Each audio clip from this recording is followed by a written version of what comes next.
এখন তো মুসিবত হয়ে গেছে, মিডিয়ার জমানা। কে কি বলে, কোন পূজা মণ্ডপে গিয়ে, কোন অনুষ্ঠানে, পূজার অনুষ্ঠানে দিয়ে কে কি বলে, হ্যাঁ, মনে করে যে আমাদের দলটা একটু প্রতিষ্ঠিত হোক। আরে আল্লাহকে নারাজ করে দল প্রতিষ্ঠিত করবা? খবরদার, ইমানের বিসর্জন দিয়ে নিজের দল প্রতিষ্ঠিত করা সম্ভব হবে না। তোমরা যদি ইনসাফের উপরে থাকো, ইনসাফের উপরে থাকো, ন্যায়ের উপরে থাকো, জুলুম না করো, জুলুম না করো, তাহলে হিন্দুরা তোমাদেরকে এমনি ভোট দিবে। হিন্দুদের সাথে তাদের পূজা, তাদের শিরিক, তাদের কুফরের ব্যাপারে, বা বৌদ্ধদের সঙ্গে তাদের কুফর শিরিকের ব্যাপারে একত্রতা পোষণ করতে হবে না। একত্রতা পোষণ করলে তো তোমার নিজের ইমানে শেষ, তুমি আর মুসলিম পরিচয় দিতে পারবে না। ধর্মের দিক থেকে, ইমান এবং ইসলামের দিক থেকে তোমরা আমাদের শত্রু। তারা তো আমাদেরকে শত্রু মনে করে। কোন মুশরিক তাওহীদের বিশ্বাসীকে ভালোবাসতে পারে না, অসম্ভব। আমরাও এই কথা ঘোষণা করি, ইমানের দিক থেকে, দ্বীনের দিক থেকে তোমাদের সঙ্গে আমাদের কোনো সম্পর্ক নেই, কোনো ভালোবাসা নেই। এবং ইমান এবং দ্বীনের দিক থেকে তোমরা শিরিক করার কারণে, তাওহীদের অবিশ্বাসী হওয়ার কারণে, আল্লাহর হক আল্লাহর মাখলুককে দেওয়ার কারণে তোমরা আমাদের শত্রুতে পরিণত হয়েছে।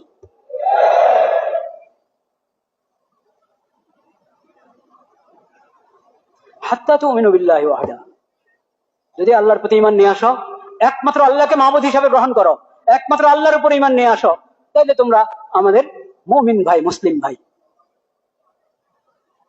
যদি ঈমান না আনো, শিরিকের উপরে থাকো, তাহলে তোমাদের সাথে আমাদের ওই বন্ধুত্বটা নাই। ঈমানের কারণে যে বন্ধুত্ব হয়, তাওহীদের বিশ্বাসী হওয়ার কারণে যে বন্ধুত্ব হয়, সেই সম্পর্ক, সেই বন্ধুত্ব তোমাদের আমাদের সঙ্গে হতে পারে না, এটা অসম্ভব। হ্যাঁ, তোমরাও আদম সন্তান, আমরাও আদম সন্তান। তোমরা আল্লাহর মাখলুক, আমরা আল্লাহর মাখলুক। আল্লাহ রাব্বুল আলামিন যে আল্লাহকে বিশ্বাস করে না, আল্লাহর অস্তিত্বকে অস্বীকার করে, বা অস্তিত্বকে স্বীকার করে কিন্তু আল্লাহর সঙ্গে অন্যকে শরীক করে, এই মুশরিক, বেদিন, নাস্তিক হক আর মুশরিক হক, কাফির এবং বেদিন, এই সবার ব্যাপারে আল্লাহ রাব্বুল আলামিনের ঘোষণা হলো, যেহেতু আল্লাহকে, আল্লাহর প্রতি ঈমান আনো নাই, আল্লাহর সঙ্গে অন্যকে শরীক করেছ, এই কুফর এবং শিরিক, এই দুই অপরাধের কারণে ব্যক্তি চির জাহান্নামী হয়। তওবা করে যদি ঈমান না আনে এবং এই কুফরের হালাতে, শিরিকের হালাতে মৃত্যু হয়, তাহলে সে আখিরাতে আল্লাহর সন্তুষ্টি পাবে না, মুক্তি পাবে না, চির জাহান্নামী হবে। উদারতা অর্থ কি এটা বুঝতে হবে। উদারতার নামে ঈমানের বিসর্জন দেওয়া যায় না। উদারতা এক জিনিস, আর ঈমানের উপরে মজবুত থাকা এটা আরেক জিনিস। উদারতার নামে যদি কারো ঈমান ঢিলা হয়ে যায়, তাহলে এটা কি উদারতা হলো, না ঈমানের ব্যাপারে দুর্বলতা হলো? অনেকে তো এমন উদারতা দেখায় ঈমান শেষে হয়ে যায়, এমন উদারতা দেখায় যে ঈমান শেষ। খবরদার, উদারতার নামে ঈমান নষ্ট করবেন না। উদারতা দেখিয়ে নিজে মুশরিক হয়ে যাবেন না। উদারতার নামে নিজের তাওহীদ শেষ করবেন না। তাওহীদ অমূল্য ধন, এই সম্পদ, তাওহীদের সম্পদ, ঈমানের সম্পদ, ইসলামের সম্পদ, এই সম্পদ যদি কোনো মুমিন নষ্ট করে ফেলে, তাহলে তার বাঁচার কোনো উপায় নেই, মুক্তির কোনো উপায় নাই, আল্লাহর সন্তুষ্টি অর্জনের, আল্লাহকে পাওয়ার কোনো উপায় নেই। তাদের সঙ্গে যে আমাদের শত্রুতা, এটা কার জন্য? আল্লাহর না ব্যক্তিগত শত্রুতা? এই শত্রুতা কার জন্য? শত্রুতা যেহেতু আল্লাহর জন্য, এই জন্য আল্লাহ তাআলা তাদের জানমালের নিরাপত্তা দিয়েছে, আমরা তাদের জানমালের নিরাপত্তা ভাঙবো না, নষ্ট করব না। এই শত্রুতা কার জন্য? এটা ব্যক্তিগত শত্রুতা না, ব্যক্তিগত আক্রোশ না, ব্যক্তিগত কোনো শত্রুতা না। সেজন্য আমি কখনো কোনো মুশরিকের উপরে জুলুম করব না। মুশরিক আমার শত্রু, যেহেতু সে আমার মাবুদকে অবজ্ঞা করে, আমার মাবুদের হক মাখলুকের জন্য সাব্যস্ত করে, এজন্য সকল মুশরিক আমার শত্রু। কিন্তু এই শত্রুতা কার জন্য? আল্লাহর জন্য। আল্লাহর জন্য যেহেতু শত্রুতা, সেজন্য আমি আল্লাহর বিধানের বাইরে যাব না, আল্লাহর হুকুমের বাইরে। আমার আল্লাহ এই মুশরিকদের জানমালের নিরাপত্তা দিয়েছে, আমি তাদের জানমালের নিরাপত্তা নষ্ট করব না। আমার আল্লাহ তাদেরকে মানুষ হিসেবে জীবিত থাকার অধিকার দিয়েছেন, আমি সেই অধিকার ক্ষুণ্ণ করব না।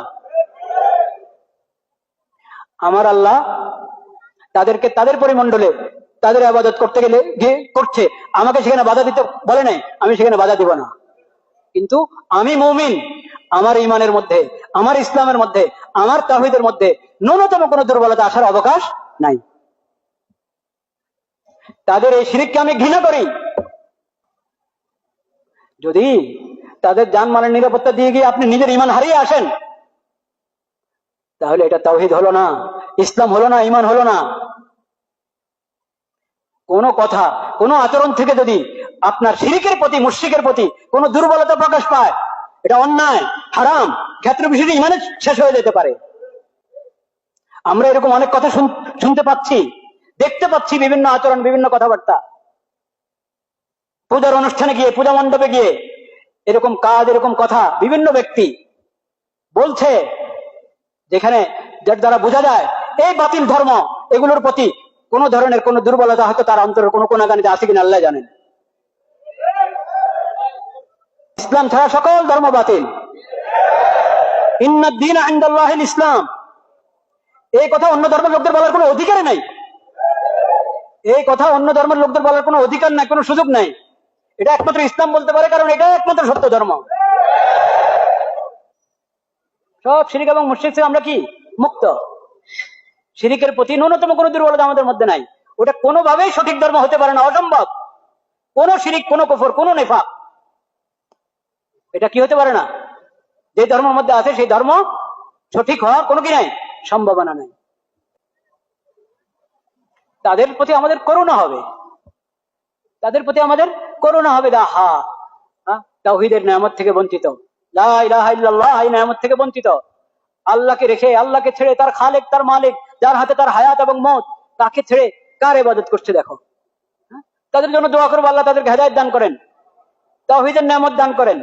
তাদেরকে তাওহীদের দাওয়াত দিব, আমার যতটুকু আমার সাধ্যে আছে, সম্ভব তাদেরকে তাওহীদের দাওয়াত। এখন তো মুসিবত হয়ে গেছে, মিডিয়ার জমানা। মিডিয়ার জমানায় কে কি বলে, কোন পূজা মণ্ডপে গিয়ে, কোন অনুষ্ঠানে, পূজার অনুষ্ঠানে দিয়ে কে কি বলে।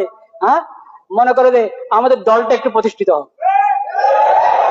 আরে আল্লাহকে নারাজ করে দল প্রতিষ্ঠিত করবা? খবরদার, ইমানের বিসর্জন দিয়ে নিজের দল প্রতিষ্ঠিত করা সম্ভব হবে না। তোমরা যদি ইনসাফের উপরে থাকো, ইনসাফের উপরে থাকো, ন্যায়ের উপরে থাকো, জুলুম না করো, তাহলে হিন্দুরা তোমাদেরকে এমনি ভোট দিবে। হিন্দুদের সাথে তাদের পূজা, তাদের শিরিক, তাদের কুফরের ব্যাপারে, বা বৌদ্ধদের সঙ্গে তাদের কুফর শিরিকের ব্যাপারে একত্রতা পোষণ করতে হবে না। একত্রতা পোষণ করলে তো তোমার নিজের ইমানে শেষ, তুমি আর মুসলিম পরিচয় দিতে পারবে না।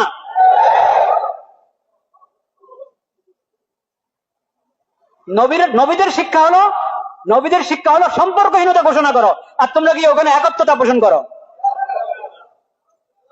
একত্রতা পোষণ হইতে পারে না। তাদের জানমালের নিরাপত্তা দাও, তাদের উপরে জুলুম করো না, এটা হলো কাজ। একত্রতা পোষণ করলে তো তোমার ইমানই শেষ হয়ে যাবে। তারা তোমাদের ঈদগাহ আসে একত্রতা পোষণ করার জন্য, তারা তোমাদের বাইতুল্লাহতে হজে যায় একত্রতা পোষণ করার জন্য। আফালা তাকিলুন,